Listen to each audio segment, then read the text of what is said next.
সরাসরি হামলা যেটাকে বলে, সরাসরি হামলা একদম মুখোমুখি হয়ে গেছে। আপনারা যদি দেখেন যে কোনো মুহূর্তে কেউ মারা যেতে পারেন। ভয়ানক পরিবেশ, ভয়াবহ। এবং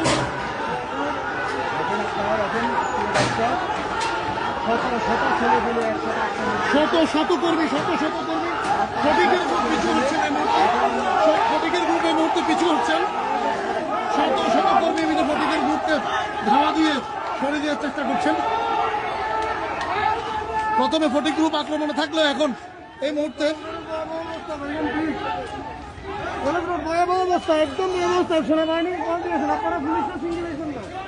ভয়াবহ অবস্থা দেখা যাচ্ছে। এখনো পর্যন্ত প্রশাসনের কোন লোক এখানে উপস্থিত হয়ে পারেনি। আমাদের সাংবাদিক প্রেস ক্লাব সেক্রেটারিকে আমরা দেখতে পাচ্ছি যে উনি প্রশাসনকে অবহিত করার চেষ্টা করছেন বিষয়টি। যে কোনো মুহূর্তে আসলে ছাত্রদল সভাপতিকে আমরা দেখতে পাচ্ছি রাজীব সাহেবকে স্লোগান দিচ্ছেন। ওনারা এই মুহূর্তে ফটিক গ্রুপকে একদম হামলা করে এখান থেকে সরিয়ে দিয়েছেন এবং এই রাস্তায় হয়তো থাকতে পারেন কেউ, সেখানে আবার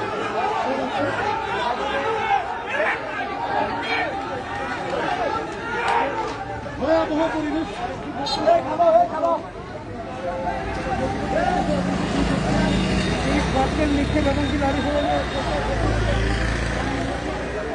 আপনারা দেখতে পাচ্ছেন দাগনভূঞা বিএনপি দুই গ্রুপের সংঘর্ষ চলছে। ফটিক গ্রুপ এবং জাভেদ গ্রুপ সহ আকবর সাহেব গ্রুপ সহ এই দাগনভূঞার রাজপথে এভাবে ইট পাটকেল ছুড়া চলছে। স্কুল বাসগুলো যাচ্ছে, আতঙ্ক বিরাজ করছে আসলে।